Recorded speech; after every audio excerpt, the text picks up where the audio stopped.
మా హాస్పిటల్ తరఫున మేము భారత్ జోడో న్యాయయాత్రకు రాహుల్ గాంధీ గారి సెక్యూరిటీ కోసం, రాహుల్ గాంధీ గారికి ఏదైనా ఇబ్బందులు వస్తే, అక్కడ ఎవరికైనా ఏమన్నా యాత్రీస్కి కానీ ఎవరికైనా ఇబ్బందులు వస్తేనే హాస్పిటల్ నుంచి ఈ టీంని పంపించడం జరిగింది.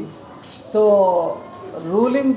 రూలింగ్లో ఉన్న సీఎంస్ కూడా డిఫరెంట్ స్టేట్స్ నుంచి వాళ్ళ టీంని పంపించారు, కానీ అందరినీ కూడా వాళ్ళు ఎవరు పెద్ద బాగా చేయట్లేదని చివరి వరకు మన హాస్పిటల్ టీంని మాత్రమే కంటిన్యూ చేశారు. సో రాహుల్ గాంధీ గారికి చిన్న ఇబ్బందులు, అంటే చాలా చిన్న ఇబ్బందులు అలాంటివి వస్తే కూడా చూడడానికి మన టీమే చూడడం జరిగింది. సో ఆయనకి హెలిప్యాడ్ దగ్గరికి వెళ్ళి రిసీవ్ చేసుకోవడానికి, సో ఇలాంటి వాటన్నిటికి కూడా టోటల్గా మన టీంనే వాళ్ళు యూటిలైజ్ చేసుకున్నారు. సో దానికి కారణం మన డెడికేషనే.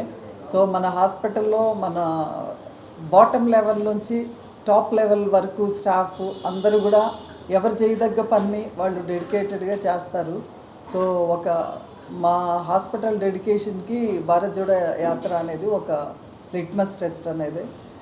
తర్వాత ఇంకోటి ఏంటంటే, భారత్ జోడో యాత్రలో నేను మా టీము ససార్ తర్వాత సిలిగురి ఈ 2 ప్లేసెస్లో నేను యాత్రలో జాయిన్ అయ్యాను.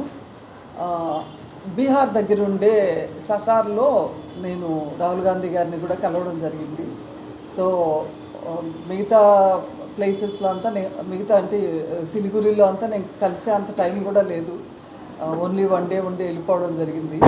సో యాత్ర జరిగేటప్పుడు ఎంత భయంకరంగా ఉండిందంటే పరిస్థితి, మా స్టాఫ్ వాళ్ళు మా కారు దూరంగా ఉంటే ఇవి భారత్ జోడో న్యాయయాత్ర అనే స్టిక్కర్ ఉంటే రాళ్లతో కొట్టి అట్లంతా చేస్తున్నారనే భయానికి స్టిక్కర్స్ అన్నీ పీకేసి కప్పేసుకొని కేవలం యాత్రల కాన్వాయ్లో ఉన్నప్పుడు మాత్రమే వేసుకోవడం జరిగింది.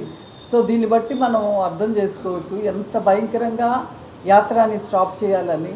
సో నేను ఉన్న టైం అప్పుడు కూడా యాత్రలో చాలా ఇబ్బందులు అంటే ఇన్ జనరల్ అందరికీ కూడా ఎదుర్కొన్నారు.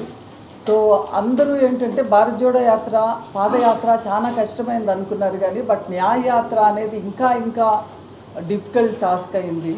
సో న్యాయయాత్రలో ఎప్పటికప్పుడు ఏమైందంటే చిన్న అసలు సపోర్టే లేని పెద్ద కుదుపులతో ఉండే ఒక జీప్ లాంటి దాంట్లో, జిప్సీ లాంటి దాంట్లో రాహుల్ గాంధీ గారు ఎక్కి ఆయన త్రూ అవుట్ దాని మీదనే ట్రావెల్ చేయడం జరిగింది.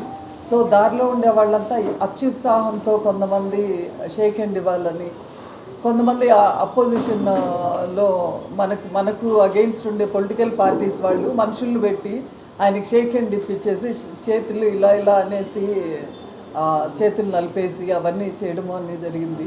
సో అవన్నీ కూడా చాలా సైలెంట్గా భరించాడు. న్యాయయాత్ర అనేది జోడో యాత్ర కంటే కూడా వెరీ డిఫికల్ట్, వెరీ టఫ్ నా పర్సనల్ వ్యూ ప్రకారం.